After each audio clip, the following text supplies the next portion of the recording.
Welcome to ரிஷேஸ் academy. நம்ம today Dinamani news paper analysis பார்க்கலாம். மக்கள் ஆதரவுடன் மீண்டும் திமுக ஆட்சி. இதில் பொலிட்டிக்கல் நியூஸ் கொடுத்துருக்காங்க. இந்த மாநிலங்களவை அதிமுக வேட்பாளர்கள் அறிவிப்பு. இதில் ராஜ்யசபா பற்றி சொல்லியிருக்காங்க. ராஜ்யசபா பொறுத்த வரைக்கும் கான்ஸ்டியூஷனில் இருக்கக்கூடிய ப்ரொவிஷன்ஸ் நம்ம பார்க்கலாம்.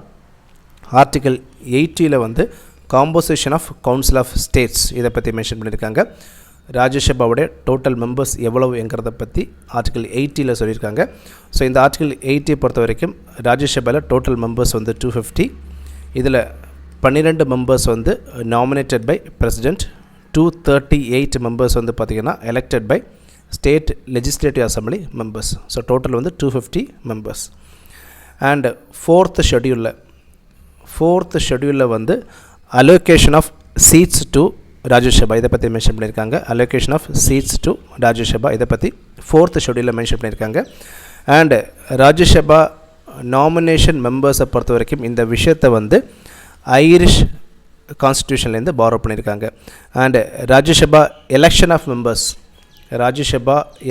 ஆஃப் மெம்பர்ஸை பொறுத்த வரைக்கும் இந்த விஷயத்தை வந்து சவுத் ஆஃப்ரிக்கா கான்ஸ்டியூஷன்லேருந்து மென்ஷன் பண்ணியிருக்காங்க. ஸோ இந்த விஷயங்கள்லாம் பார்த்துக்கோங்க.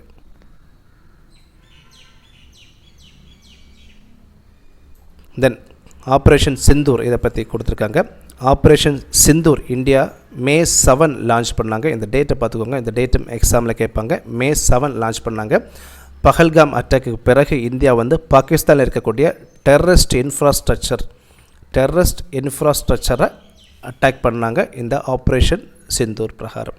ஸோ May 7 இந்த ஆப்ரேஷனை லான்ச் பண்ணாங்க. இதை பார்த்துக்கோங்க. தென் எடிட்டோரியல் பேஜ் துப்பாக்கி தீர்வாகாது.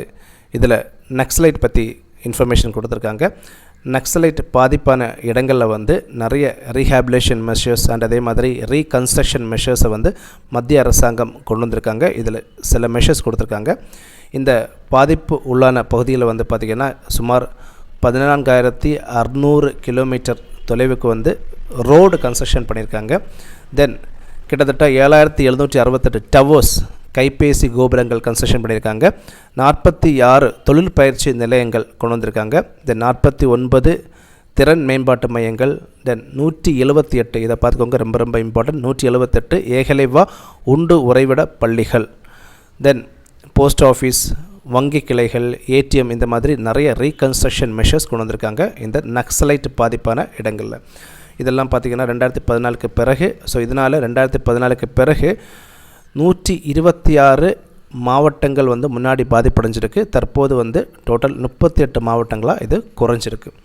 ஸோ அண்ட் அதே மாதிரி சத்தீஸ்கர் மாவட்டத்தில் இருக்கக்கூடிய பஸ்டர் இந்த மாவட்டம் வந்து பார்த்திங்கன்னா பாதிப்பு மாவட்டங்கள் பட்டியலேருந்து நீக்கியிருக்காங்க. ஸோ இதெல்லாமே வந்து பார்த்திங்கன்னா important measures by central government.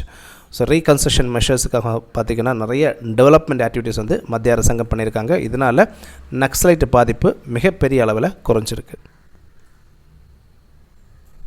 The next one, Uttar Pradesh MLA Abbas Ansari தகுதி நீக்கம். ஸோ இவர் வந்து பார்த்திங்கன்னா ஹேட் ஸ்பீச்சுக்காக தகுதி நீக்கம் பண்ணியிருக்காங்க. இந்தியன் பீனல் கோடு செக்ஷன் 189 பொறுத்த வரைக்கும் பப்ளிக் சர்வெண்ட்டுக்கு ஹார்ம் பண்ணுறது, அவங்க ஒர்க் பண்ணாமல் ஹார்ம் பண்ணுறது இந்த செக்ஷன் 189 கொடுத்துருக்காங்க. அண்ட் அதே மாதிரி செக்ஷன் 153A இதில் promoting enmity between different groups. So எனிமிட்டியை க்ரியேட் பண்ணுறது, இந்த 2 செக்ஷன் பிரகாரமும் இவருக்கு தண்டனை கொடுத்துருக்காங்க. 2 வருஷம் சிறை தண்டனை கொடுத்துருக்காங்க. இதனால் ரெப்ரசன்டேஷன் ஆஃப் பீப்புள் ஆக்ட் பிரகாரம் 2 வருஷத்துக்கு மேலே சிறை தண்டனை கொடுத்துருந்தாங்கன்னா, கன்விக்ட் ஆகிட்டாங்கன்னா அவங்கள டிஸ்குவாலிஃபை பண்ணிடுவாங்க. ஸோ அவங்கள வந்து பார்த்திங்கன்னா மெம்பர்ஷிப்பிலேருந்து தகுதி நீக்கம் பண்ணிடுவாங்க. தென் நெக்ஸ்ட் ஒன், இந்திய நகர்ப்புற திட்டங்களுக்கு 5 ஆண்டுகளில் ரூபாய் 85,000 கோடி. ஸோ இதை வந்து கொடுக்க போகிறது யார் பார்த்திங்கன்னா ஆசிய வளர்ச்சி வங்கி, ஏஷியன் டெவலப்மெண்ட் பேங்க் இந்த தொகையை கொடுக்க போகிறாங்க. ஸோ இது வந்து பார்த்திங்கன்னா 2047க்கு முன்னாடி இந்தியா வந்து வளர்ச்சியடைந்த நாடாக மாறுறதுக்கு இது சப்போர்ட் ஆகும்.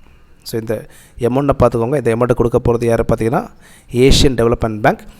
ஸோ மெயின்லி வந்து பார்த்திங்கன்னா நகர்ப்புற திட்டங்களுக்கு. தென் பொது இடங்களில் புகைப்பிடிப்பு ரூபாய் 7.97 கோடி அபராதம் வசூல். இந்த prohibition of smoking in public places இதை பற்றி COTPA act COTPA COTPA act 2003 இதில் சொல்லியிருக்காங்க. அண்ட் அதே மாதிரி prohibition of smoking in public places இதுக்காகவே தனி ரூல்ஸ் கொண்டு வந்திருக்காங்க 2008. ஸோ இந்த ரூல்ஸ் அண்டு ஆக்டை பார்த்துக்கோங்க. கோட்பா பொறுத்த வரைக்கும் cigarettes and other tobacco products இதில் prohibition of advertisement, regulation, trade and commerce, production, supply and distribution act. இந்த கோட்பா ஆக்டோட ஃபுல் ஃபார்ம் பார்த்துக்கோங்க. சம்டைம்ஸ் டிஎன்பிஎஸ்சி எக்ஸாமில் ஃபுல் ஃபார்மே கேட்பாங்க.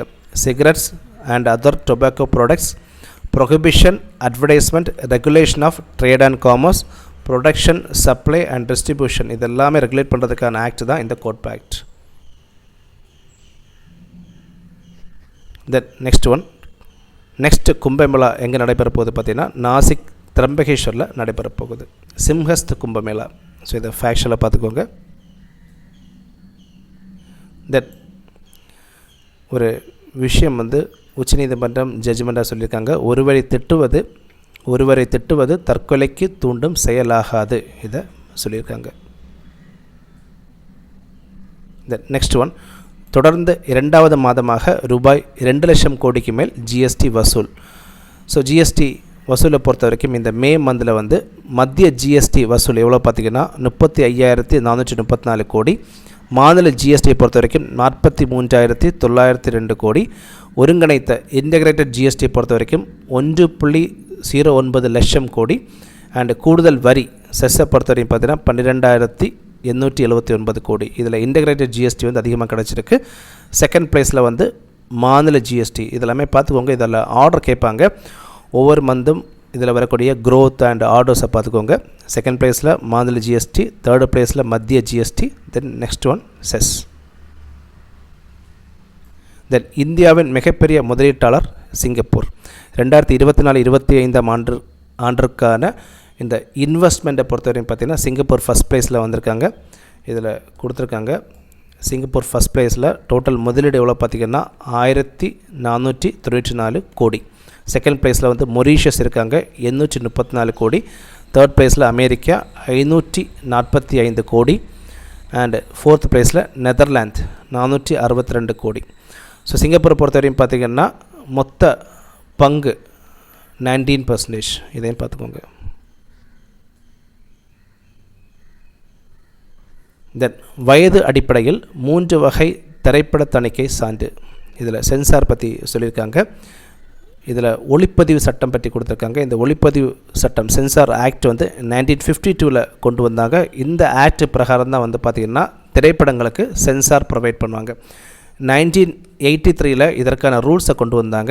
1983 இதற்கான ரூல்ஸை கொண்டு வந்தாங்க. ஸோ இந்த 1983 முதல் 2023 வரைக்கும் 12 வயது தான் லிமிட்டேஷனாக இருந்துச்சு. அண்ட் அதற்கு பார்த்திங்கன்னா யூஏ சர்டிஃபிகேட், ஏ சர்டிஃபிகேட் இந்த மாதிரி சர்டிஃபிகேட்லாம் ப்ரொவைட் பண்ணுவாங்க. 2023 பிறகு பார்த்திங்கன்னா இந்த மாதிரி 3 டைப் ஆஃப் சர்டிஃபிகேட் கொண்டு வந்திருக்காங்க. 7 வயதுக்கு மேல் UA 7+. இதில் பேரண்ட்ஸோட பெர்மிஷனில் படம் பார்க்கலாம். 7 வயதுக்கு மேல். 13 வயதுக்கு மேல் UA 13+. 16 வயதுக்கு மேல் UA 16+. ஸோ இந்த மாதிரி 3 வகை திரைப்பட தணிக்கை சான்று கொண்டு வந்திருக்காங்க.